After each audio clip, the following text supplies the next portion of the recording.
ربنا تقبل منا انك انت السمیع العلیم. صلوات پڑھیں محمد وعلی محمد.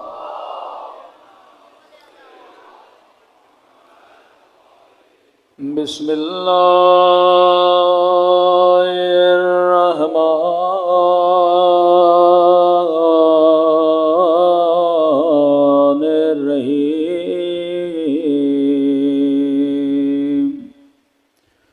الحمد للہ رب العالمین.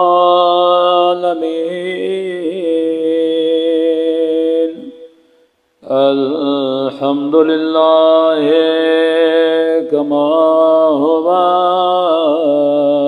اہلا. الصلاة والسلام على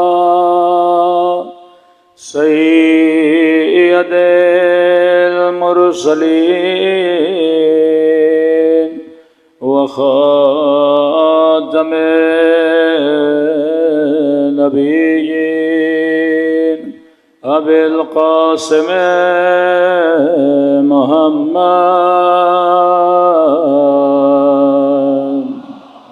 صلی اللہ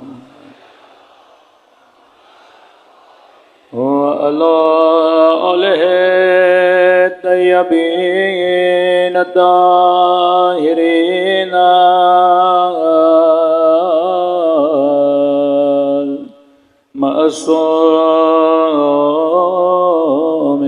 معصومین. سب مل کے حجت خدا کی سلامتی کی دعا.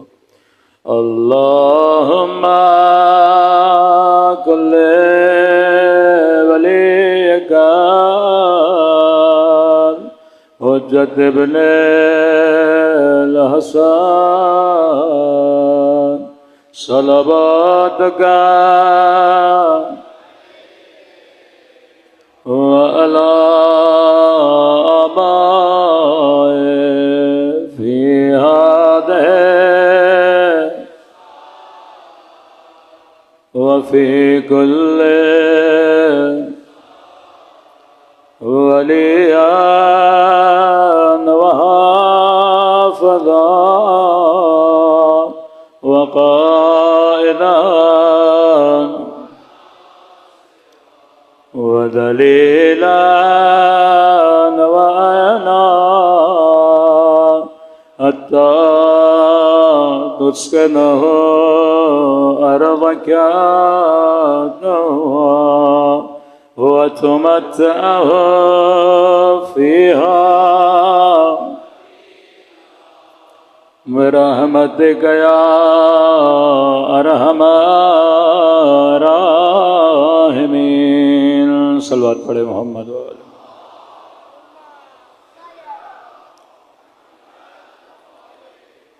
بسم اللہ الرحمن الرحیم. رب اشرح لی صدری ویسر لی امری واحلل عقدۃ من لسانی یفقہوا قولی. اما بعد فقط قال سبحانہ وتعالی اہدنا الصراط المستقیم. صلوات پڑھے محمد وعلی محمد.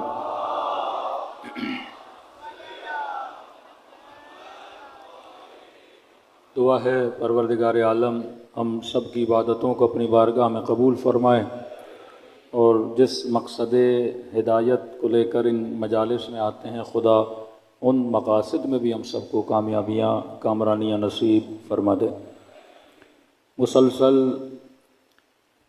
دا سیکریٹ نیٹ ورک آف اہل البیت علیہ الصلاۃ والسلام پہ گفتگو ہو رہی ہے کہ اہل بیت کا وہ نیٹ ورک جس میں کچھ ہدایتیں علنی کچھ معاملات اہل بیت کے چھپے ہوئے جس کے نتیجے میں آج عالم اسلام میں اہل بیت کے اتنے چاہنے والے موجود ہیں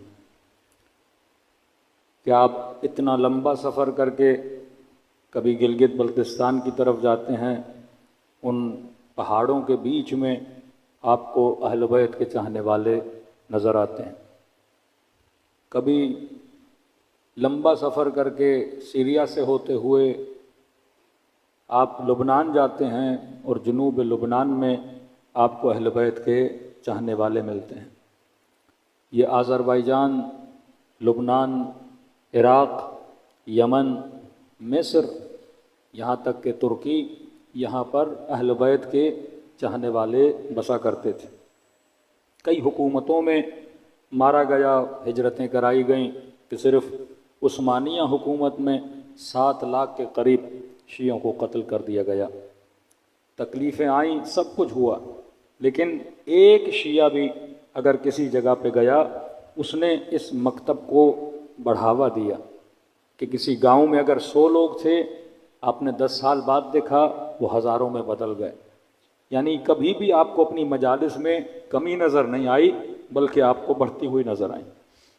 کئی لوگ اسی مجمع میں ایسے ہوں گے جو جدی پشتی شیعہ نہیں ہیں، یعنی بتائیں گے کہ ہمارے والد شیعہ ہوئے۔ کئی تو ابھی ملتے ہیں کہ مولانا ہم فلاں مسئلے کی وجہ سے، فلاں بیان کی وجہ سے کیا ہو گئے، مکتب اہل بیت میں آ گئے۔ اس نیٹ ورک کا سب سے بڑا کمال کیا ہے کہ لوگ اس کے اندر اتنی جلدی جذب کیسے ہوتے ہیں۔ مطلب آپ کسی غیر مسلم کو بٹھاؤ، 4 باتیں مکتب اہل بیت کی سناؤ، 4 باتیں کسی اور مکتب کی سناؤ، تو یہاں پہ جذابیت زیادہ نظر آتی ہے۔ اور جس چیز کو سب سے زیادہ بین کیا جاتا ہے، مثلاً عزاداری، صدام کو مسئلہ تھا عزاداری سے، جہاں پہ وہابی ہیں ان کو مسئلہ ہے عزاداری سے۔ آواز کی جو پہلے سیٹنگ تھی وہ صحیح تھی، صلوات پڑھے محمد و آل محمد پر۔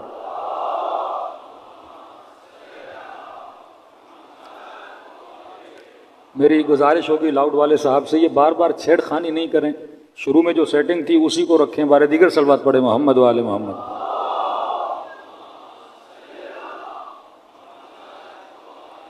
محمد وجل فرجهم۔ مختلف جگہوں پہ آپ دیکھتے ہیں کہ جب ایک بند، کیونکہ وہ تربیت اہل بیت نے ایسی کی، جناب اباذر غفاری کو نکالا گیا جناب عثمان کے زمانے میں، شامات میں بھیجا گیا، مطلب بھیجا بھی ایک ایسی جگہ گیا جہاں پہ دشمنان اہل بیت رہتے تھے، کہ مطلب یہ بندہ تبلیغ ہی نہ کر پائے۔ ایک انسان اسلامی معاشرے میں رہے اور تبلیغ کرے، اور آپ اس کو نکال کے کسی کفرستان میں بھیج دیں، وہی وہاں نہ کوئی اللہ ہے، نہ کوئی اللہ کی بات سنے گا، نہ کوئی روزے کے لیے سنے گا۔ مثلا دن رات ایک بندے کو تبلیغ کا شوق ہو، آپ اسے بھیج دو مثلا کسی امریکن سوسائٹی میں، آسٹریلیا کے کسی شہر میں جہاں سارے کے سارے کرسچن رہتے ہیں، اب وہ وہاں کیا تبلیغ کرے گا حجاب کی؟ جرمنی کا ایک چرچ دکھایا کہ مولانا یہاں کا سب سے پرانا چرچ ہے، تو ہم نے کہا بھی کیا حال ہے؟ پتا چلا وہاں چرچ کو انہوں نے پب بنا دیا ہے۔ جن کے دین کا یہ حال ہو چکا ہے کہ جن کی عبادت گاہیں آج کلب اور پب بن رہی ہیں، اور ایسے معاشرے میں مثلا کسی کو بھیج دیا جائے تو وہ کیا تبلیغ کرے گا؟ لیکن یہ ابوذر غفاری تھے، جس علاقے شامات میں جناب ابوذر کو بھیجا گیا، آج اسی علاقے کو جنوب لبنان سے جانا جاتا ہے اور حزب اللہ لبنان سے جانا جاتا ہے۔ کس کی تبلیغ کا اثر ہے؟ یہ جناب ابوذر غفاری کی تبلیغ کا اثر ہے۔ یہ وہ نیٹ ورک کی ٹریننگز تھیں اہل بیت علیہ السلام نے۔ اب ہمارے پاس کوئی بڑا جادو کی چھڑی تو نہیں ہے، سب سے بڑا ہتھیار جو خدا نے دیا ہے وہ عقل کا ہتھیار ہے۔ اس نیٹ ورک کی جہاں سے فیڈنگ ہوتی ہے وہ کیا ہے؟ عقل اور حکمت ہے، عدالت ہے، کہ ہم نے کسی بھی صاحب عقل بندے کو کہو کہ قاتل اور مقتول برابر ہیں، کہے گا نہیں۔ ظالم اور مظلوم برابر ہے، کہے گا نہیں۔ میں نے آج نیو رضویہ میں یہ جملہ کہا کہ میں نے کہا کہ آج ہمارے 8 سال کا بچہ بھی کنفیوز نہیں ہے محبت اور نفرت میں۔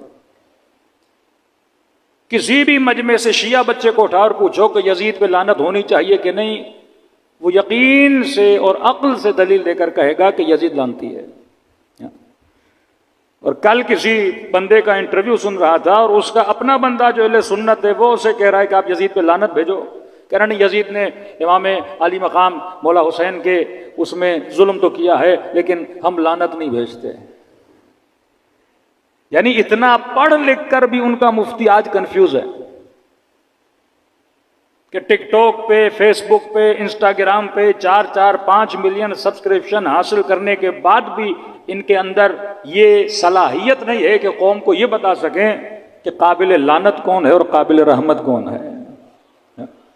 یہ کنفیوژن اس امت میں پایا جاتا ہے کہ جہاں پہ صحیح اور غلط کی تمیز ان کا مولوی نہیں بتا سکتا کہ رائٹ کیا ہے اور رونگ کیا ہے۔ یہ سب سے بڑی برکت امام حسین کی کہ اہل بیت نے ہم مسلمانوں کو، جو شیعہ مسلمان ہیں، ہمیں یہ بتایا کہ غلط کو غلط کہنے کی صلاحیت رکھو، قوت رکھو، طاقت رکھو، ظالم کو ظالم کی للکار اپنے وجود میں پیدا کرو، اور مظلوم کی حمایت تمہارے وجود کے اندر ہونی چاہیے۔ اور یہی ہمت کربلا تھی کہ آج بھی اسرائیل کے مقابلے میں اگر ڈٹ کے کوئی کھڑا ہے، علی کا چاہنے والا کھڑا ہے۔ آج بھی استعمار کے مقابلے میں اگر کوئی ڈٹ کے کھڑا ہے، یہ کوئی دو رائے نہیں ہے، کسی سے جا کے پوچھ لیجیے کہ آج حماس کا لیڈر اگر کسی کا شکریہ ادا کرتا ہے تو وہ سید علی کا شکریہ ادا کرتا ہے، سید حسن کا شکریہ ادا کرتا ہے کہ یہ ہمارے ساتھ کھڑے رہے۔ یہ حوصلہ، یہ ٹریننگ ان نسلوں کو کہاں سے ملی؟ یہ فلسفہ کربلا سے ملی۔ تبھی اس فلسفے میں اتنی اٹریکشن ہے، کیونکہ یہ فیڈ لیتا ہے۔ میں نے کل بھی کہا نوجوان اس کو گرافک سے بنا سکتے ہیں، نیٹ ورک آف اہل البیت۔ اس نیٹ ورک کو چلانے والے اہل البیت اور قرآن جہاں سے فیڈ لے رہا ہے وہ عقل اور حکمت۔ اس نیٹ ورک کا قانون امر بالمعروف نہی عن المنکر۔ اس نیٹ ورک کے افراد کا آپس میں رشتہ، محبت اور بغض، ان کی محبت ایک، ان کا بغض ایک۔ انی سلم لمن سالمکم، ہم اور اس سے محبت کریں گے جس سے حسین نے محبت کی، ہم اور اس سے نفرت کریں گے جس سے حسین نے نفرت کی۔ جو علی کا دشمن وہ ہمارا دشمن، جو زہرا کا دشمن وہ ہمارا دشمن، جو حسن کا دشمن وہ ہمارا دشمن، جو حسین کا دشمن وہ ہمارا دشمن، چاہے کسی بھی حسب کا ہو، کسی بھی نسب کا ہو، کوئی بھی اس کا رشتہ ہو، ہمارا جو تعلق بنتا ہے وہ محبت اور نفرت کی بنیاد پہ بنتا ہے۔ اور فرمایا اس نیٹ ورک کا ما حاصل کیا ہوگا کہ خدا تمہارے معاشروں میں عدالت کو قائم کروائے گا، اور اس کے نتیجے میں ظہور امام زمانہ ہوگا۔ اس نیٹ ورک کے مقابلے میں ایک اور نیٹ ورک ہے، جیسے نیٹ ورک کے ظلم بولیں، نیٹ ورک کے طاغوت بولیں، جو بھی یہ لفظ آپ بولیں آپ بول سکتے ہیں۔ نیٹ ورک شیطان، نیٹ ورک رحمان، کہ جب مولا کا صحابی لشکر یزید کے مقابلے میں جاتا ہے تو یہی جملہ بولتا ہے کہ ہم شیعت علی ہیں اور شیعت علی لشکر رحمان ہے۔ تو شیعت ابن زیاد ہے اور ابن زیاد کا شیعہ لشکر شیطان ہے، کیونکہ اس نیٹ ورک کے اندر جو باتیں ہیں، جو اصول بنائے گئے وہ قرآن کے اصول ہیں۔ اللہ کہتا ہے میری ظالم پہ لعنت ہے، یہ کہتے ہم یزید پہ نہیں بھیجیں گے۔ اللہ کہتا ہے میری جھوٹے پہ لعنت ہے، یہ کہتے ہم نہیں بھیجیں گے۔ اللہ کہتا ہے من قتل نفسا بغیر نفس او فساد فی الارض فکأنما قتل الناس جميعا، جس نے ایک بندے کو قتل کیا گویا پوری کائنات کو قتل کیا، یہ کہتے نہیں ہے ہم قاتل پہ لعنت نہیں بھیجیں گے۔ ذہنوں کو فری، اب یہی وجہ ہے کہ نسلیں بھاگ رہی ہیں۔ مرزا جیسے باغی بندے ان میں پیدا ہو رہے ہیں، ہمدرد جیسے لوگ ان میں پیدا ہو رہے ہیں، قادری جیسے لوگ ان کے اندر پیدا ہو رہے ہیں، کیونکہ انسان کا نا ہر قوم کو بیدار ہونے دو کہ ہر قوم پکارے گی ہمارے ہیں حسین۔ یہ بیداری کس کی بیداری؟ یہ فکر کی بیداری ہے۔ آپ کب تک فکروں کو زنجیر لگا کے بیٹھ کے رہو گے؟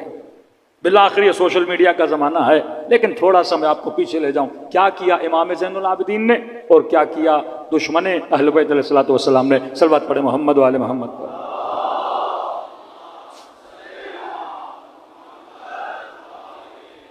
سب سے بڑا کام جو کل ہم نے عرض کیا کہ امام زین العابدین اس خفقان کے زمانے میں پہلا کام یہ کیا کہ سب سے زیادہ امام نے غلام خریدے اور بیچے، کہ جن کا عدد 50,000 کے قریب آتا ہے۔ ایک تو امام نے اس غلامی والے اصول کو اس معاشرے میں توڑا کہ رسول خدا کو یہ پسند نہیں تھا کہ عرب میں انسان کو خریدا اور بیچا جائے۔ انہوں نے مفتی بٹھائے، مولوی بٹھائے، قوانین بنائے تاکہ یہ بزنس چلتا رہے۔ امام نے اس بزنس کو ختم کیا، کیونکہ عمر کے زمانے کے بعد سب سے زیادہ فتوحات اسلامی ہوئی، پھر 20 سال معاویہ کا زمانہ، جب فتوحات اسلامی ہوئیں تو روم سے غلام، ایران سے غلام، مصر سے غلام، بھرمار تھی غلاموں کی۔ کیا آپ سنتے ہیں جس نے قتل کیا خلیفہ ثانی کو وہ بھی مثلاً ایک ایرانی تھا، وہ بھی غلام تھا، کسی صحابی کا غلام تھا۔ اور یہ غلام جب اس معاشرے میں آتے تھے ایسا نہیں کہ ان پڑھ ہوتے تھے۔ خود فیروز جس نے جناب عمر پہ وار کیا یہ انجینئر تھا، یعنی جب اس معاشرے سے آتے تھے یہ پڑھے لکھے لوگ تھے، لیکن یہاں ان کو جھاڑو دلواتے تھے، یہاں ان سے کام کرواتے تھے، تو غلاموں میں ایک احساس کمتری پیدا ہوتا تھا۔ امام نے سب سے پہلے ان نئے آنے والے مسلمانوں کو خریدا، کہ آپ پھر دیکھتے ہیں 7ویں امام کے زمانے میں ایک بندہ اہواز سے آ رہا ہے، 11ویں امام کے زمانے میں ایک بندہ قم سے آ رہا ہے، کہ وہ ہمارے معصومین قم تک نہیں گئے، ہمارے معصومین اہواز تک نہیں گئے، لیکن ایک شیعہ اہواز سے آ رہا ہے، ایک شیعہ قم سے آ رہا ہے۔ دور دراز علاقوں میں، کیونکہ یہ غلام وہیں سے آئے تھے، امام خریدتے تھے، بندہ غلام تھا، آج میرا غلام ہے، میں نے فلاں کو بیچا، فلاں اس نے بیچا، ان کی پوری زندگی غلامی میں گزر جاتی تھی۔ ایک تو امام نے غلامی کے کنسیپٹ کو، اس معاشرے کی لعنت کو ختم کرنے کے لیے 50,000 کے قریب، جب غلام کہتے تھے علی ابن الحسین آپ کو غلام کی ضرورت نہیں، آپ پھر بھی خرید رہے ہو، مولا کہتے تھے میں خرید نہیں رہا، میں اس کو آزاد کرنے کے لیے اپنے پاس لا رہا ہوں۔ 1 سال سے زیادہ کسی غلام کو نہیں رکھا، 50,000 کے قریب غلام خریدے آزاد کیے۔ یہی روش امام حسن کی تھی، یہی روش امام حسین کی تھی، یہی روش امیر المومنین کی تھی، اور یہی روش رسول خدا کی تھی کہ بلال کو خریدا اور آزاد کر دیا۔ کئی ایسے غلام خریدتے تھے، آزاد کرتے۔ جناب جون غلام امام حسین، امام حسین نے اسے کب کا آزاد کر دیا تھا، لیکن تربیت اہل بیت میں رہنے کے بعد یہ جانے کے لیے تیار نہیں ہوتے تھے۔ آپ بارہا سنتے ہو کہ کسی غلام نے کل واقعہ سنایا کہ دعا کی کہ پروردگارہ زندگی تب تک پسند تھی جب تک زین العابدین کے پاس تھا، لیکن اب زندگی نہیں پسند۔ اس فقیر کا آپ واقعہ سنتے ہو کہ جب کہتا ہے 3 دن گزر گئے، میرا دوست مجھے کھانے کھلانے کے لیے نہیں آیا۔ پھر امام حسن جاتے ہیں، کہتے ہیں کون سا دوست، کیا اس کا نام جانتے تھے؟ کہتا نہیں، ڈیلی آتا تھا، نام پوچھتا تھا کہ آپ کا نام کیا ہے، کہتا تھا نام جان کے کیا کرو گے، تو میرا دوست ہے، میں تیرا دوست ہوں۔ کھانا کھلاتا تھا، کبھی میرے سر میں درد ہوتا میرا سر دباتا تھا، گھنٹوں گھنٹوں میری باتیں سنتا تھا۔ امام حسن کی آنکھوں میں آنسو آ گئے کہ آج کے بعد وہ دوست نہیں آئے گا۔ کہنے لگا ایسی باتیں کیوں کر رہے ہو، 3 دن گزر گئے مجھے دوست کی یاد آئی ہے، کہ پتا ہے وہ دوست کون تھا، کہ کون تھا، کہ وہ میرا بابا علی ابن ابی طالب تھا۔ یہ سننا تھا۔ وہ کہتا مجھے امیر المومنین کی قبر پہ لے جاؤ۔ قبر پہ لے جاتے ہیں، امام حسن فرماتے ہیں جیسے قبر پہ گریا کر کے کہتا مولا اے کاش مجھے پتا ہوتا آپ میرے مولا ہے، میں نے کتنی گستاخی کی، آپ نے میرے سر کو دبایا، آپ نے اپنے ہاتھوں سے لقمہ کھلایا۔ کہتا ہے یہ قبر کو گلے سے لگا کے ایک مرتبہ اس کی روح وہیں پہ کیا کر جاتی ہے، پرواز کر جاتی ہے۔ یہ رشتہ اہل بیت علیہ الصلوۃ والسلام کا فقیروں کے ساتھ، یہ رشتہ غلاموں کے ساتھ، کہ جناب زید کے لشکر میں سب سے زیادہ جن لوگوں نے شرکت کی وہ امام زین العابدین کے آزاد کردہ غلاموں کی شرکت تھی۔ دوسرا سب سے بڑا کام جس کی طرف توجہ کم جاتی ہے وہ ہے امام زین العابدین کی دعائیں۔ قرآن کی آیت ہے نا، خدا یہود کے لیے کہتا ہے کہ لعنہم اللہ، خدا نے ان پہ لعنت کی، یہودیوں کو کہتا ہے۔ کیوں لعنت کی؟ کیونکہ انہوں نے اللہ کے عہد کو توڑا۔ جب بندہ کہتا ہے نا اشہد ان لا الہ الا اللہ، یہ عہد ہے، میثاق ہے پروردگار عالم کے ساتھ۔ اشہد ان محمدن رسول اللہ، یہ میثاق ہے رسول خدا کے ساتھ۔ کہا انہوں نے عہد توڑا، موسیٰ کے ساتھ جو وعدہ کیا وعدے کو توڑا۔ وعدے کے توڑنے کے نتیجے میں اللہ کہتا ہے میں نے ان پہ لعنت بھیجی۔ لعنت بھیجنے کے نتیجے میں اللہ کہتا ہے ان کے دل قسی ہو گئے۔ وہ معاشرہ جس نے رسول کے ساتھ کیا ہو وعدہ توڑ دیا، وہ چاہے غدیر کا وعدہ ہو، وہ چاہے مودت اہل بیت کا وعدہ ہو، نتیجہ وہی ہے۔ اللہ کی سنت بدلتی نہیں۔ اگر موسیٰ سے کیا ہوا وعدہ امت توڑے گی تو خدا لعنت بھی کر رہا ہے، خدا ان کے دلوں کو قسی بھی بنا رہا ہے۔ پتھر ختم اللہ علی قلوبہم، دلوں پہ مہر لگ جاتی ہے۔ ایک وعدہ محمد سے کیا، اب ہم کہیں خلافت علی کا وعدہ، مسلمان کہیں دوستی کا وعدہ، چلو دوستی مان لو۔ ایک وعدہ مودت کا کیا کہ یا رسول اللہ ہم آپ کی آل سے محبت کریں گے، لیکن امت اس وعدے کو توڑتی ہے، نبی کی بیٹی کو تکلیف دیتی ہے، حسن کے جنازے پہ تیر چلاتی ہے، حسین کے گلے کو سرزمین کربلا پہ کاٹتی ہے۔ نتیجہ کیا؟ لعنت تو آئی ان کے اوپر، لیکن نتیجتاً دل کیا ہو گئے؟ قسی ہو گئے۔ دل جب نرم ہوتے ہیں تب جا کے ہدایت ملتی ہے۔ اب امام زین العابدین ایک ایسے معاشرے میں قاسیۃ القلوب، ایک ایسا معاشرہ ہے جو قسی القلب معاشرہ ہے۔ اس معاشرے کو زین العابدین ہدایت کیسے دیں؟ کربلا کے میدان میں تبلیغ کرنے والا کوئی عام مولوی نہیں، حسین ابن علی ہیں۔ کتنے خطبے امام حسین نے کربلا میں، لیکن اثر نہیں ہو رہا ان کے دلوں پہ، کیونکہ وعدہ توڑا ہوا ہے، دل قسی ہو چکے ہیں۔ امام زین العابدین اس معاشرے کی اصلاح کیسے؟ غلاموں کو لا کے اصلاح کر رہے ہیں، کیونکہ یہ غلام ہے، قاسیت القلوب نہیں ہے، نیا مسلمان ہے، اسے اسلام کا نہیں پتا۔ اس کی ہدایت تو امام کے لیے آسان ہے، کیونکہ دل نرم ہے، زین العابدین کی باتوں کا اس کے دل پہ اثر ہوگا۔ لیکن اہل مدینہ جن کو حسین پکارتے رہے، بلاتے رہے، امام حسین کی مدد کے لیے نہیں گئے۔ اہل مکہ امام حسین کے لیے مدد کے لیے نہیں گئے۔ فرزند رسول حل من ناصرین کی آواز دیتے رہے، مدد کے لیے نہیں گئے۔ دل قسی، اب دل نرم کیسے ہوگا؟ دل نرم ہوتا ہے توبہ سے، دل نرم ہوتا ہے آنسوؤں سے۔ یہ ذکر حسین کیوں ضروری ہے، غم حسین کیوں ضروری ہے؟ کہ امام حسین نہیں چاہتے ان کے شیعوں کے دل سخت ہو جائیں، تبھی اتنی روایتیں ہیں رو رلاؤ۔ مجھے دنیا کا ایک مکتب دکھاؤ جن کے پاس اتنے آنسو ہیں جتنے حسینیوں کے پاس ہیں۔ یہ دنیا کی واحد قوم ہے جو رونے میں بھی خوش ہوتی ہے، مس کرتی ہے کہ امام حسین پہ میں نے رونا ہے، اس رونے میں اس کو لذت و سکون ملتا ہے۔ ساری قوموں کے پاس علم ہے، قلم ہے، جہاد ہے، توبہ کے آنسو ہیں، لیکن کسی قوم کے پاس غم حسین کا آنسو نہیں ہے۔ یہ صرف خدا نے آپ کو دیا ہے تاکہ ہمارے دل کیا نہ ہو جائیں، قسی نہ ہو جائیں۔ اتنی دعائیں پڑھی تاکہ ان کے دلوں کو کیا کیا جائے، نرم۔ یہ ٹریننگ دے رہے ہیں امام زین العابدین۔ کبھی بازار میں جاتے ہیں، مجمع میں، تاکہ لوگ روئیں، ان کے دل نرم ہوں۔ یہ روئیں گے نہیں تو ان کو ہدایت کیسے ملے گی؟ اے کسائی بتا، تو نے حیوان کو ذبح کرنے سے پہلے پانی پلایا تھا؟ کیوں ضرورت ہے سوال کرنے کی مولا؟ اور بیچ بازار میں جا کے سوال کر رہے ہیں۔ کوئی دوسرا امام آپ کو نظر آتا ہے کہ وضو کرتے ہوئے روئے، کسی جوان کی شادی میں جائے روئے، کسی چھوٹی بچی کو دیکھے روئے، بازار میں جائے کسی حیوان کو ذبح ہوتے ہوئے دیکھے روئے، کسائی گوشت بے رہا ہے گوشت کو دیکھ کے روئے؟ کوئی امام نہیں ملتا، کیونکہ امام کا زمانہ قاسیت القلوب کا زمانہ ہے، دل قسی ہو چکے ہیں شہادت حسین کے بعد۔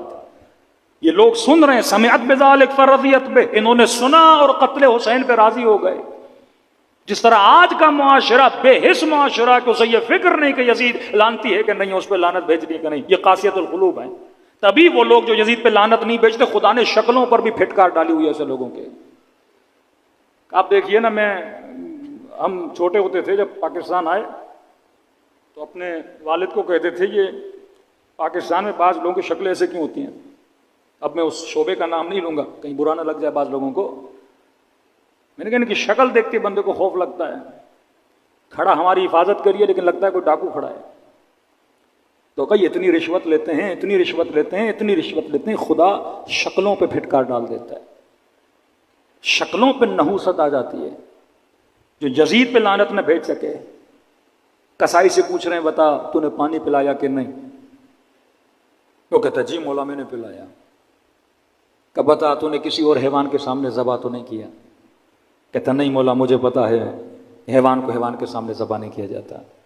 بتا جب تم نے چھری چلائی تھی چھری کو تیز کیا تھا کہ نہیں؟ جی مولا مجھے پتا ہے چھری کو تیز کیا جاتا ہے۔ پھر وہیں بیٹھ کے رونے لگتے ہیں، میرے بابا کے گلے پہ چھری چلی تیز نہیں کیا۔ ہاں تو نے حیوان کو پانی پلایا، انہوں نے میرے اصغر کو پانی نہیں پلایا۔ تو نے بکرے کو بکرے کے سامنے ذبح نہیں کیا، انہوں نے بھائی کو بہن کے سامنے ذبح کیا، تاکہ دل نرم ہو جائیں، یہ لوگ روئیں۔ وَابْكُوا كَثِيرًا وَاضْحَكُوا قَلِيلًا، اللہ کہتا ہے زیادہ رویا کرو کم ہنسا کرو۔ دوسرا، انہوں نے آل محمد کو اپنی صلواتوں سے کاٹ دیا تھا، کہ میں نے کل عرض کیا کہ صلح امام حسن اور شہادت امام حسین میں 20 سال کا فاصلہ ہے۔ 20 سال میں کس کی حکومت تھی؟ امیر شام کی حکومت تھی۔ جن لوگوں کو کوفے میں رکھا گیا تھا وہ لوگ تھے جو امیر المومنین کے محب نہیں تھے۔ عمرو عاص کا بیٹا، خالد کا بیٹا، مغیرہ، زیاد ابن ابی، یہ وہ لوگ ہیں جو معصومین سے زیادہ محبت نہیں کرتے تھے۔ اور امیر المومنین کے جو محب تھے، یا ان کو نکالا گیا یا ان کو مارا گیا، کہ محرم کے 2 دن پہلے جناب میثم تمار کو شہید کر دیا جاتا ہے، بس پتہ لگے یہ علی کا چاہنے والا ہے، قتل کر دیا جاتا تھا۔ اب 20 سال کا اتنا لمبا عرصہ، ظاہر ہے اس عوام پر اتنے اثرات اس معاشرے کے پڑے تھے، تو محمد اور آل محمد آتا تو سب سمجھ جاتے نا، آل کو نکال دیا انہوں نے۔ کسی آپ دعائے کمیل پڑھتے ہیں، صلوات اس میں نادر و شادر آخر میں، دعائے عرفہ پڑھتے ہیں، صلوات نادر و شادر ہے، بہت کم ہے. لیکن آپ مولا زین العابدین کی جتنی دعائیں اٹھائیں ہر دوسری لائن میں ایک صلوات ہے. کیوں؟ تاکہ اس معاشرے کو محمد کے ساتھ آل محمد سننے کی عادت ہو جائے، تاکہ معاشرے کو پتا چلے کہ آل محمد کی قیمت، آل محمد کا وقار، آل محمد کی عزت کتنی ہے. شہادت امام حسین نے کہ جب بنو عباس نے بنو امیہ کو گرانے کے لیے جو نعرہ بلند کیا تھا وہ بھی یہ تھا، یا لسارات الحسین، کہ ہم امام حسین، ہم رشتہ دار ہیں رسول خدا کے، ہم چچازاد ہیں اہل بیت علیہ الصلوۃ والسلام کے. مامون جب امام رضا سے ملتا ہے تو رشتہ داری کرتا ہے. خلفاء میں جس خلیفے نے سب سے زیادہ اظہار محبت کیا لوگوں کو دھوکہ دینے کے لیے مامون تھا. یہاں تک کہ ماحول ایسا بن گیا کہ وہ مدینے سے امام رضا کو اٹھا کے لاتا ہے، اپنا ولی عہد بناتا ہے. مطلب جب میں مر جاؤں تو خلیفہ کون ہے؟ امام رضا ہے، صرف لوگوں کو دھوکہ دینے کے لیے. کبھی امام رضا خراسان نہیں گئے، لیکن نیٹ ورک کتنا مضبوط ہے کہ ہزاروں کی تعداد میں لوگ صرف فرزند رسول کی ایک حدیث کو لکھنے کے لیے ہزاروں کی تعداد میں مجمع آتا ہے.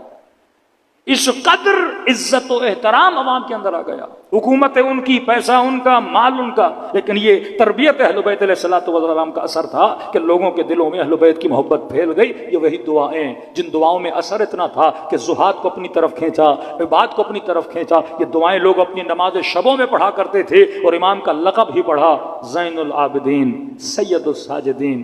کبھی سوچا ایک وہ حسین ہے کربلا میں جس سے یہ کہا جا رہا ہے کہ یہ اس کا بیٹا ہے جو نماز نہیں پڑھتا. کبھی یہ کہا جا رہا ہے کہ حسین آپ نماز کیوں پڑھ رہی؟ اعوذ باللہ. شامی کہتے رہے یہ تو دین سے خارج ہو چکے ہیں. اور پھر ان کا بیٹا ہے جس کا لقب ہی پڑ جاتا ہے زین العابدین، سید الساجدین.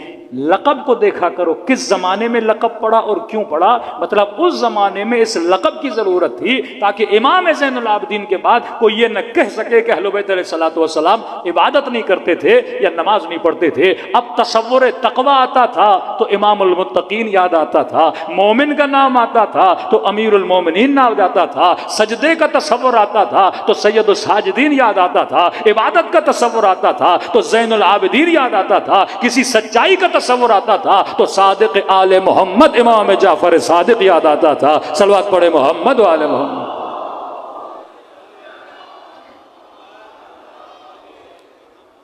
دوسرا کام جو امام زین العابدین نے کیا وہ اپنی دعاؤں کے ذریعے، مطلب یہ ہمیں ٹریننگ دے رہے ہیں جب کبھی مجلس کے ذریعے تبلیغ کرو. اپنے زمانے کو دیکھو، آج شاید ایک مجلس کا اتنا اثر نہ ہو جتنا سوشل میڈیا کی ایک پوسٹ کا اثر ہو. آج شاید گھنٹے کی مجلس اتنا اثر نہ رکھے جتنا 2 منٹ کا کلپ اثر رکھے. تو یہ تمہارے اندر کہ سیاست العباد کے ہر زمانے میں کس طرح تم نے کام کرنا ہے. یہ اہل بیت نے سیکرٹ چیزیں بتائی ہیں کہ کبھی ہارڈ وار کا زمانہ ہے، کبھی سافٹ وار کا زمانہ ہے. ابھی جنگ نرم ہے، جنگ سخت نہیں ہے. پہلے یہ تھا کہ وہ ملک طاقتور ہے جس کے پاس ایٹم بم ہے، جس کے پاس اسلحہ ہے، جس کے پاس فوج سب سے زیادہ ہے. آج نہیں ہے. آج جس کے پاس ٹیکنالوجی ہے، آج جس کی اکنامک سب سے زیادہ مضبوط ہے، لوگ اس کی طرف کھنچتے ہوئے جاتے ہیں. آج جس کے پاس یہ جو مختلف ٹیکنالوجیز آ رہی ہیں، انفارمیشن کا زمانہ ہے، ڈیٹا کا زمانہ، جس کے پاس ڈیٹا سب سے زیادہ، انفارمیشن سب سے زیادہ، وہ انسان کامیاب ہے.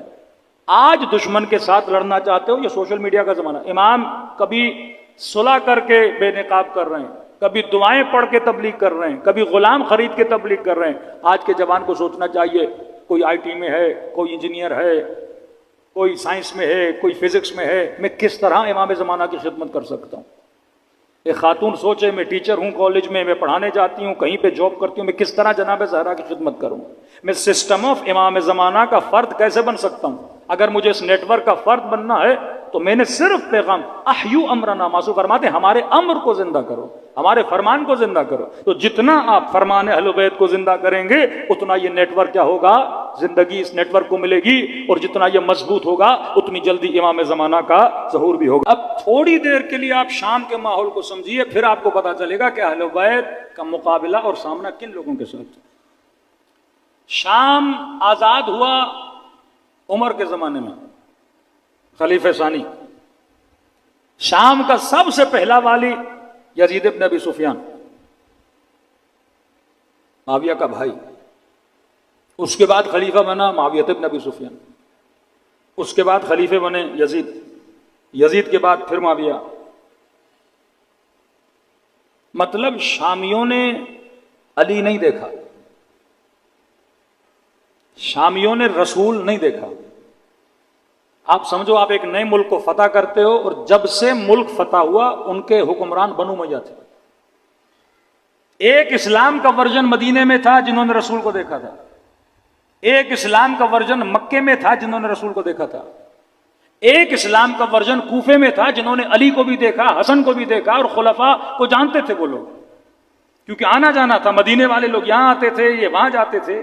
اس شہر کو آباد غالباً سعد بن ابی وقاص سے کس نے آباد کیا؟ یہ شہر کوفہ رسول خدا کے زمانے میں نہیں تھا، رسول کے بعد یہ شہر آباد ہوا، اور اتنی کثرت سے آباد ہوا کہ اس میں بڑی بڑی آبادی آئی.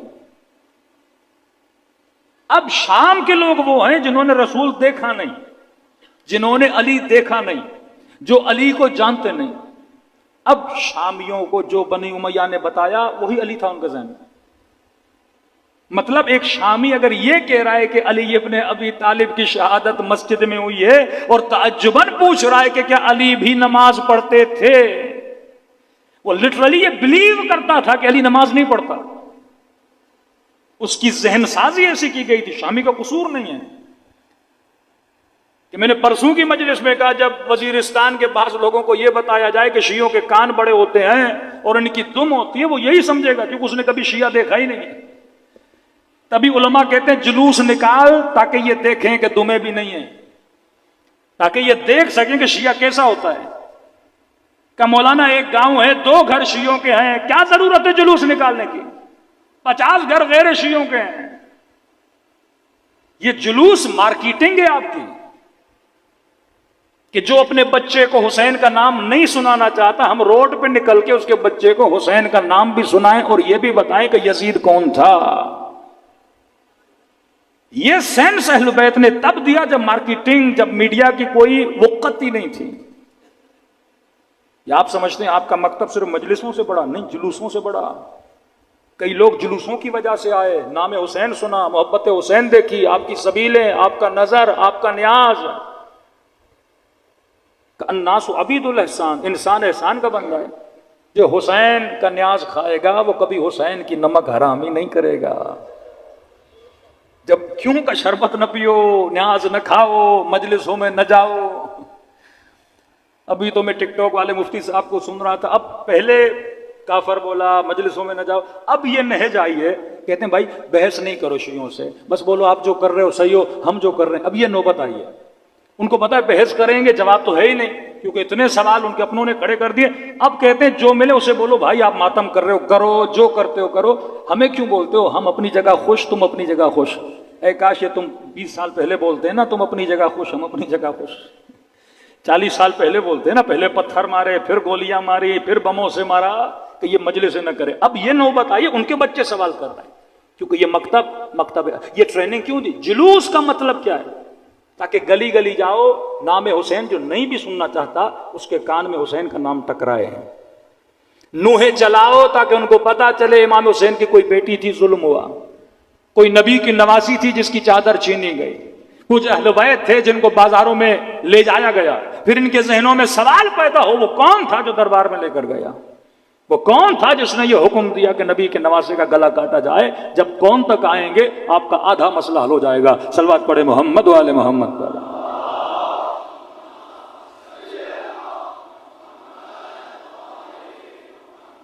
20 years، 20 سال کا زمانہ، جس 20 سال میں امیر المومنین کے چاہنے والوں کو قتل بھی کیا گیا، جس 20 سالوں میں آل رسول کے لیے تبلیغ بھی کی گئی. اب جو مضبوط ترین حاکم بنو امیہ میں معاویہ کے بعد اگر کوئی حاکم آیا ہے وہ عبد الملک مروان ہے، جو مقتدر ترین حاکم گزرا ہے. اگر خلفائے اسلامی میں دیکھیں سب سے طاقتور حاکم، یہ بہت تیز تھا، یہ بہت ہوشیار تھا. اب جو جعل حدیث کا ٹاپک ہے اس پہ میں کل آؤں گا، کیونکہ تقریباً 8-9 حدیثیں میں نے پڑھنی ہے تاکہ آپ کو پتہ لگے کہ کس طرح اسلامی معاشرے کو تباہ و برباد کر دی. آج بھی وہ حدیثیں ان کی کتابوں میں موجود ہیں.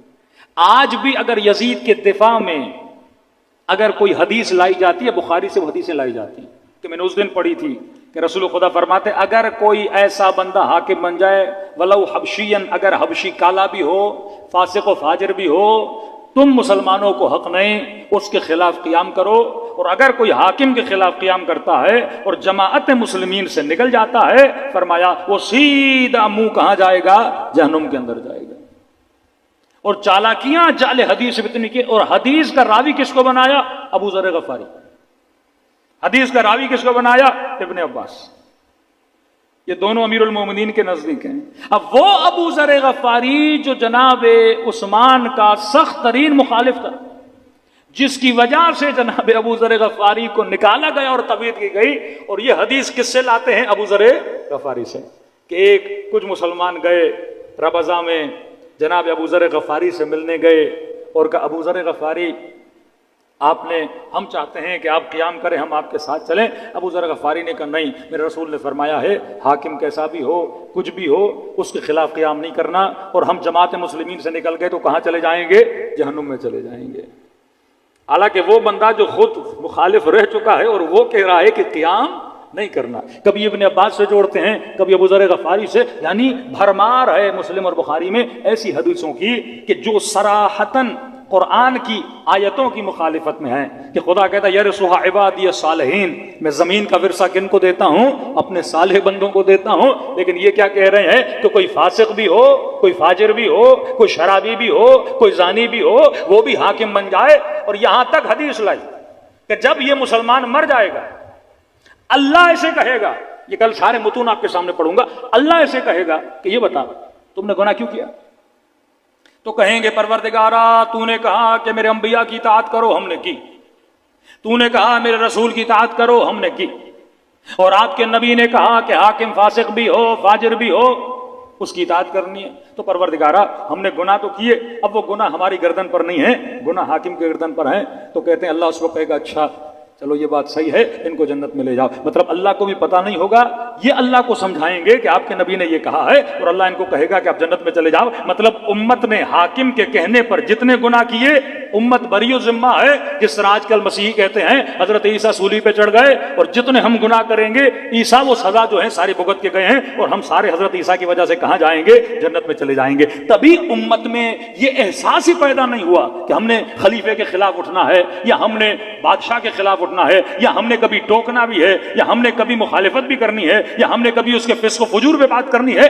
پھر کہتے ہیں ان حدیثوں کی روشنی میں حسین ابن علی کو قیام نہیں کرنا چاہیے تھا۔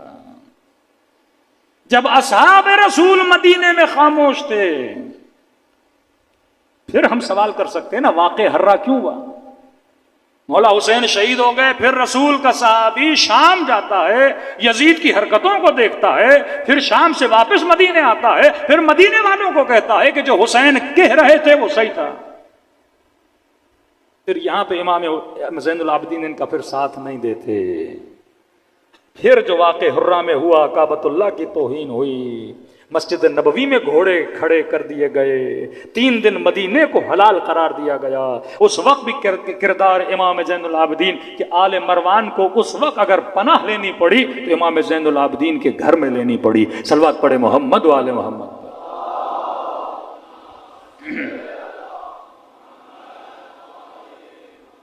اب عبد الملک مروان مضبوط ترین حاکم کہ ان کی حکومت میں اسلامی جغرافیائی حدود چین کے بارڈر تک جا چکی تھی۔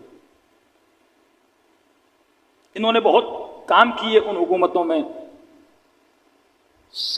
اپنا درہم دینار کے سکے انہوں نے چھپوائے۔ یہ اصطلاح مسلم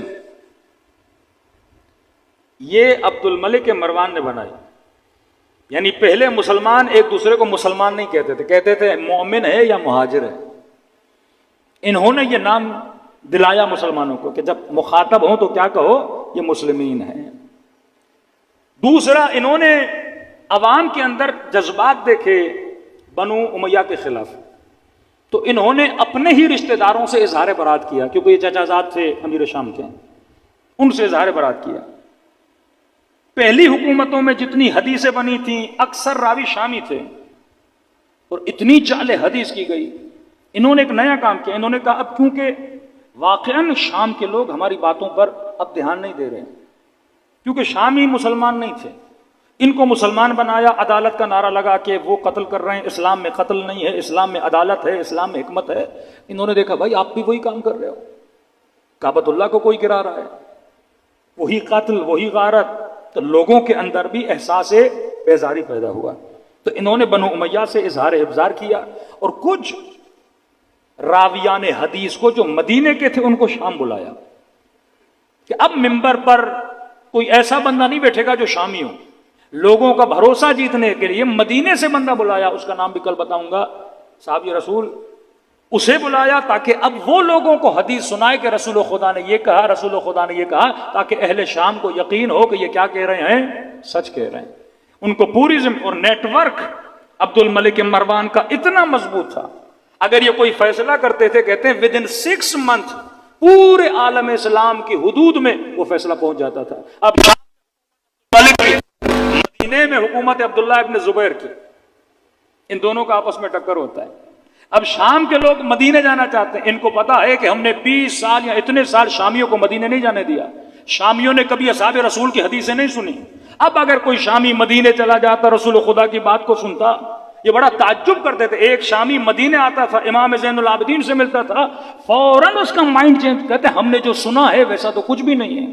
امام حسن سے ملتے تھے، گالیاں دیتے تھے، لیکن امام حسن کا کردار دیکھتے تھے، پریشان ہو کے پوچھتے تھے ارے جو ہمیں بتایا گیا وہ اور ہے، جو ہمیں دکھایا جا رہا ہے وہ اور ہے. جنگ صفین میں آتے تھے، امیر المومنین سے ملتے تھے، یہ فوراً بدل جاتے تھے، ارے جو ہمیں کہا گیا وہ علی اور ہے، جو ہم دیکھ رہے ہیں وہ علی اور ہے، جو حسن بتایا گیا وہ اور ہے، جو دکھا رہے ہیں وہ اور ہے. بالکل اسی طرح آج جو شیعہ ان کو بتایا گیا وہ اور ہے، حقیقت میں جو شیعہ ہے وہ اور ہے. اس قدر مضبوط ان کا پروپیگنڈا تھا. لہٰذا عبد الملک نہیں چاہتا تھا کہ یہ لوگ مدینے جائیں.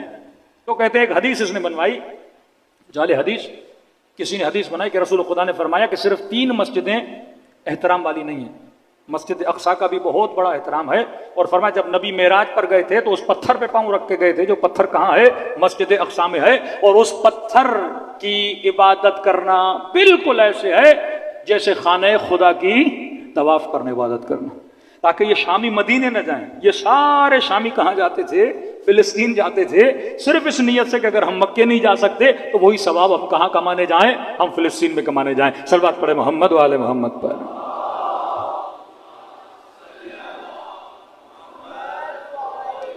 صرف ایک مثال دو، یہ زمانہ تھا اشاعرہ کا اور دوران جبریہ.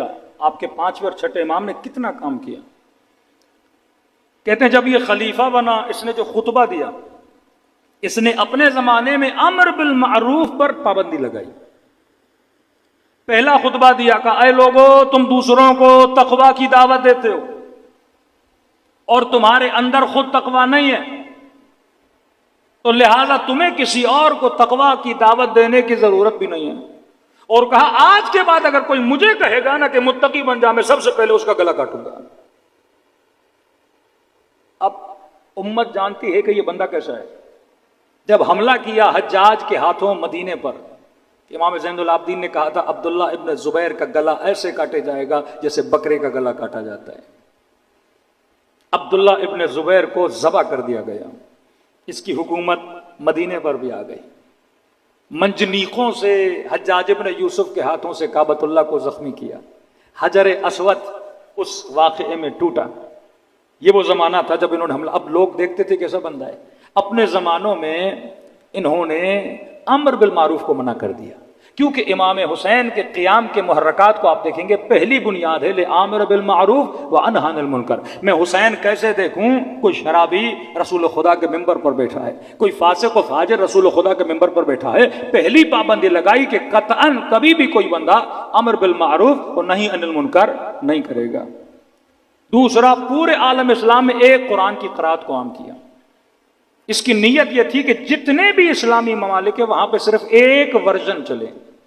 جس طرح آج ہمارے کوئی حنفی ہے، کوئی شافعی ہے، کوئی کیا نہیں، کہ پورے عالم اسلام میں ایک ورژن کو عام کیا جائے، اور ایک ورژن کو عام کر دیا گیا. منع حدیث کر دی گئی. وہی حدیثیں جو حکومت سے آتی تھیں وہ لوگوں کو سنائی جاتی تھیں. کسی بندے کو اجازت نہیں تھی کہ وہ بندہ کیا کرے، کسی حاکم پہ تبلیغ کرے. اب حاکم تو بن گیا، عوام کے اندر مباحث شروع ہو گئے. انہوں نے کہا الملک لمن غلب، یہ ایک اصول بنایا انہوں نے کہ حکومت اس کی ہوگی، رسول خدا نے فرمایا حکومت اس کی ہوگی جو حکومت پر غالب آ جائے. اب حدیث کی لوگوں نے سمجھے مان لی. مسجدوں میں جب لوگ بیٹھتے تھے تو آپس میں بحث کرتے تھے، یہ کیسے ممکن ہے اگر کوئی فاسق آ کر قبضہ کر لے تو کیا ہم نے اس کی اطاعت کرنی ہے؟ تو پھر انہوں نے دلیلیں دینا شروع کر دی. دلیل کیا کی؟ کہا کہ قرآن کی آیت ہے کوئی ایسا درخت کا پتا بھی نہیں ہے جو گرے اور اللہ کو پتہ نہ ہو. ایسا ہے کہ نہیں؟ سب نے کہا ہے. کہ یہ بتاؤ کہ مثلا یہ ٹشو کا ڈبہ یہاں ہے، اللہ کو علم ہے کہ نہیں؟ کا علم ہے. کہ جب خدا کو علم ہے مطلب خدا روک نہیں رہا، اور خدا روک نہیں رہا تو مطلب یہ کام کس کی مرضی سے ہو رہا ہے؟ اللہ کی مرضی سے ہو رہا ہے. ہم کون ہوتے ہیں اللہ کی مرضی کے بیچ میں آنے والے؟ اگر عبد الملک آج بادشاہ ہے، اللہ کو پتا تھا کہ نہیں؟ کا پتا تھا. اللہ کو پتا تھا مطلب اللہ راضی ہے کہ نہیں؟ کہ اللہ راضی ہے. کہ جب اللہ راضی ہے ہم کون ہوتے ہیں قیام کرنے والے؟ اللہ خود روک لیتا. یہ فرقہ اشاعرہ کہ کائنات میں جو کچھ بھی ہو رہا ہے ہم مجبور ہیں، یہ واقعاً ان کے مفتی آج یہی دلیلیں دیتے ہیں. کیا خدا چاہتا تو یزید کو روکتا؟ اللہ نے نہیں روکا. اللہ چاہتا حسین کو بچاتا؟ اللہ نے نہیں بچایا. لہٰذا اللہ راضی تھا، ہم کون ہوتے اللہ کی رضایت میں آنے والے؟ وہی جملہ کہ اللہ کی مرضی کسی نیک کو چاہے جہنم میں بھیج دے، وہ کسی بدکار کو چاہے جنت میں بھیج دے. ہم کچھ بھی نہیں ہوتے اللہ کے سامنے بات کرنے والے، اور ملک اس کا ہے جو غالب آ گیا. یہ سوچ کیوں بنی؟ کیونکہ برادران اہل سنت کے پاس خلیفے بنانے کا کوئی میکنزم نہیں ہے. پہلا خلیفہ بنا جناب ابو بکر. سقیفہ میں جھگڑا ہوا، جناب سعد زخمی ہوئے، کچھ بوجھ بھی کر کے انہوں نے خلیفہ بنایا، ایک امت کا حصہ بنا. کچھ لوگ مخالف بھی تھے، جس میں جنگ چلی، جنگیں جن کو جناب مالک ابن نویرہ جن کو مرتد بولا گیا. کچھ ایسے تھے جو ارتداد میں چلے کہ خلیفے کی مخالفت کرے. اب آپ کہتے ہو پاکستانی وزیر اعظم کیسے بنے؟ ایک میکنزم ہے کہ ایم پی ایم این اے ہوں گے اور وہ ووٹ دیں گے، اور جو پارٹی اکثریت میں آئے گی وزیر بنائے گی. اب یہ ہے کہ امت کے پاس خلیفے بنانے کا میکنزم کیا ہے؟ شیعوں کے پاس تو ہے کہ خلیفہ کہاں سے تعین ہوتا ہے؟ اللہ کی طرف سے ہوتا ہے. پہلے خلیفے کو سقیفہ میں بنایا امت نے، سمجھو کچھ امت کے اکابر جمع ہوئے، پہلے خلیفے بن گئے. اب دوسرے خلیفے بھی اسی میکنزم میں بنتے، لیکن نہیں، دوسرے خلیفے کو پہلے نے بنایا. یعنی جناب عمر کو کس نے چنا؟ جناب ابابکر نے. میکنزم چینج ہو گیا، دوسرا میکنزم پچھلا خلیفہ اگلے خلیفے کو بنائے گا. تیسرے خلیفے کو پھر پچھلے نے نہیں بنایا، انہوں نے شورا بنا دی. 6 لوگوں کی شورا بنائی کہ یہ چنیں گے کہ امت کا خلیفہ کون ہوگا. چوتھے خلیفے امیر المومنین، میکنزم ٹوٹل چینج ہو گیا، ڈیموکریسی آ گئی، امت کی اکثریت امیر المومنین کے دروازے پہ آ گئی، پہلے آپ کو خلیفہ بننا ہے. 5ویں خلیفے معاویہ ابن ابی سفیان، وہ تلوار کے زور پہ خلیفہ بنے. مطلب نہ امت بیچ میں، نہ پچھلے نے اوکے بولا، نہ ڈیموکریسی آئی، 5 ایسے بنے. اب 6 7 پہ چلے جائیں ان کا معاملہ، مطلب امت کے پاس کوئی میکنزم تھا ہی نہیں. تو انہوں نے کہا ہم کوئی میکنزم تو دینا. میکنزم کیا بنایا؟ الملک لمن غلب، حکومت اسی کی ہوگی جو غلبہ کر لے. 99 میں نواز شریف ماشاءاللہ لگا، حکومت کس کی؟ مشرف کی. جو غلبہ پا جائے، مطلب جس کی لاٹھی اس کی بھینس والے قانون پہ چلنے لگے. لیکن اہل بیت نے کہا اس طرح قانون نہیں چلتا. حکومت الہی نمائندے کا انتخاب کون کرتا ہے؟ پروردگار عالم کرتا ہے. اب اس حاکم نے خود کو بچانے کے لیے جعلی حدیثیں بنائی. حاکم فاسق بھی ہو، حاکم فاجر بھی ہو، امت کو حق نہیں قیام کرنے کے لیے. میں آپ کو ایک لیٹر انٹرنیٹ پہ موجود ہے. اچانک سعودی عرب میں سیکولرزم بڑھ رہا ہے. اب آپ سوچئے 40 سال سے جن لوگوں کو نماز کا درس، حجاب کا درس، قرآن کا درس، اللہ کا درس، دین کا درس، یہ حرام ہے، یہ حلال ہے، یہ کرو، یہ نہ کرو، اچانک سے وہاں پہ سنیما کھلے، کلب کھلے، جوا کے اڈے کھلے. اب ظاہر ہے ایک قوم کی آپ تربیت کرتے ہو اور اچانک آپ اپنی ہی تربیت کے اگینسٹ چلتے ہو تو لوگوں میں اعتراضات اٹھتے ہیں. سعودی عرب میں دیندار طبقے نے اتنا اعتراض کیا کہ کیا ہو رہا ہے سعودی عرب میں کہ آج یہ ٹک ٹاک کے مفتی قطعاً ایک لفظ نہیں نکالتے. یہ وہی حکومت پرور ذہن ہے، امر بالمعروف کی عادت ہی نہیں ہے کہ برے کو برا کہ نہیں. برا اپنا بھی ہے تو کوئی بات نہیں، اس کی تعریف کرو۔ آفیشل لیٹر نکلا مفتیوں کا سعودی عرب کا، انٹرنیٹ پہ موجود ہوگا، اور اس لیٹر میں انہوں نے لکھا کہ ہمیں پتا ہے کہ ملک میں جو ہو رہا ہے وہ غلط ہے، جوا خانے نہیں کھلنے چاہیے، شراب خانے نہیں کھلنے چاہیے، انڈیا سے ڈانسر لوگوں کو ناچ گانے کے لیے نہیں بلانا چاہیے، ہالی ووڈ کی بے حیا عورتوں کو اس سرزمین مقدس پہ نہیں آنا چاہیے۔ ہم عوام کے جذبات بھی سمجھتے ہیں، جو کچھ ہو رہا ہے ہمیں بھی پتا ہے غلط ہو رہا ہے، لیکن یہ یاد رکھنا رسول خدا نے فرمایا ہے خلیفہ کیسا بھی ہو اس کے خلاف قیام نہیں کر سکتے، اس کے خلاف زبان نہیں کھول سکتے۔ وہ جانے اللہ کا معاملہ جانے، تم مسجد حرام میں نمازیں پڑھتے رہو، تم روزے رکھتے رہو۔ یہ سوچ بلڈ کی گئی۔ اب جس معاشرے میں یہ سوچ ہو وہ معاشرہ کبھی انقلابی معاشرہ، وہ نہ ڈیموکریسی میں خود کو بدل سکتا ہے نہ اسلام کے اعتبار سے خود کو بدل سکتا ہے۔ لیکن آپ دیکھتے ہیں تشیع کو اہل بیت نے ایسا نیٹ ورک دیا کہ اتنے مضبوط ترین شاہ ایران کو ایک امام زمانہ کا ماننے والا، ایک فرزند زہرا کا اور ان کے عقائد کو ماننے والا کس طرح شاہ کی کرسی کو اٹھا کر پھینکتا ہے، اور 40 سال سے زیادہ ہو گئے نظام اسلامی کو قائم کیا ہوا ہے۔ اسرائیل کی آنکھوں میں آنکھیں ڈال کے بات کرتے ہیں، استعمار کی آنکھوں میں آنکھیں ڈال کے بات کرتے ہیں۔ یہ وہ تربیت تھی نیٹ ورک امیر المومنین کی، امام حسین کی نیٹ ورک کی کہ ظالم سے بات کرنے کی جرت پیدا کرو، ملت کے اندر خودداری پیدا کرو۔ جب تک قوموں کے اندر خودداری نہیں، قوموں کے اندر کوئی عزت نہیں۔ کیوں آج پاکستانی کہیں بھی جاتا ہے نہ پاسپورٹ کی عزت ہے نہ اس ملک کے لوگوں کی عزت کی جاتی ہے، کیونکہ خودداری نہیں ہے۔ جن قوموں میں خودداری ہوتی ہے دنیا بھی ان قوموں کی عزت کرتی ہے۔ الحمدللہ آج حسین کے چاہنے والوں کی عزت ہے، الحمدللہ آج جن کی نسبت امیر المومنین سے ہے ان کی عزت کی جاتی ہے۔ تو ہمیشہ کہتا ہوں کل کے مرحب بھی علی سے ڈرتے تھے اور آج کے مرحب بھی سید علی سے ڈر رہے ہیں۔ صلوات پڑھے محمد و آل محمد۔ استعمار اور استعماری طاقتیں کبھی نہیں چاہتے ہیں کہ مسلمانوں کے ذہنوں میں حریت والا مائنڈ سیٹ پیدا ہو، خودداری والا مائنڈ سیٹ۔ شاہ فیصل مارے گئے، بھٹو مارے گئے، جو بھی انسان استعمار کے سامنے کھڑا ہونا چاہتا ہے وہ چاہے کسی بھی فرقے سے ہو اسے مار دیا جاتا ہے، کیونکہ یہ فکر اہل بیت ہے۔ ابھی یہ فکر الحمدللہ پیدا ہو رہی ہے۔ آج کسی پڑھے لکھے مسلمان کو یہ حدیثیں دکھاؤ گے نا کہ ظالم فاسق پتہ نہیں کیا کیا آ جائے، اس کے خلاف مطلب بات بھی نہ کرو اس کے خلاف۔ میں بعض اوقات ایک میرے کسی سفر میں مسلمان بھائی میرے ساتھ تھے، تو انہوں نے کہا اہل بیت کو معصوم مانتے ہیں۔ میں نے کہا بندہ خدا کی قسم ہمارے ہاں 14 معصوم ہیں۔ میں نے کہا آپ نے 1 لاکھ کو معصوم بنا دیا ہے، ہمارے یہاں کتنے معصوم ہیں؟ 14۔ عدالت صحابہ کا کانسیپٹ کیا ہے؟ رسول کے 1 لاکھ صحابی تھے، کا 1 لاکھ کے 1 لاکھ معصوم۔ میں نے کہا ہمارے یہاں معصوم وہ جس کو خدا نے یہ طاقت دی ہے کہ وہ گناہ نہیں کرتا، وہ معصوم۔ لیکن آپ کے یہاں یہ ہے کہ گناہ کرے بھی تب بھی معصوم ہے۔ تو کمال کی تعریف ہے۔ ایک مصر کے عالم کہتے واقعا ہمارا عقیدہ شیعوں سے 2 قدم آگے۔ وہ تو کہتے ہیں علی بن ابی طالب معصوم ہے، مطلب علی گناہ نہیں کرتے۔ حسن ابن علی معصوم ہے، حسن گناہ نہیں کرتے۔ کہتے کوئی گناہ ہو تو ہمیں دکھاؤ۔ معصوم کا مطلب ہے اس کو اللہ نے صلاحیت دی ہے، گناہ کرتے نہیں۔ لیکن ہم نے کیا کیا کہ اگر گناہ کرے بھی تب بھی کہا وہ جنت جائے گا، ہمیں سوال کی بھی اجازت نہیں۔ یہ ہے ذہنوں کو قفل لگانے والی بات۔ لیکن آج نسلیں سوال کر رہی ہیں۔ جب انسان کا ذہن بیدار ہو جاتا ہے تو انسان سوال کرتا ہے۔ قرآن نے اصول بنا ان اکرمکم عند اللہ اتقاکم۔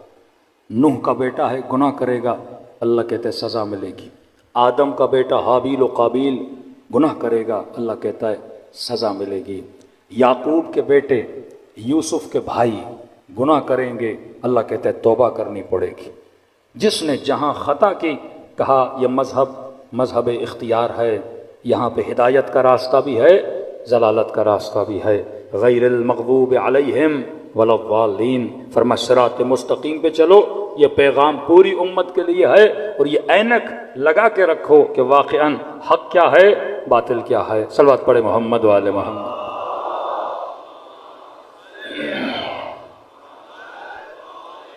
محمد وعجل فرجہم، تو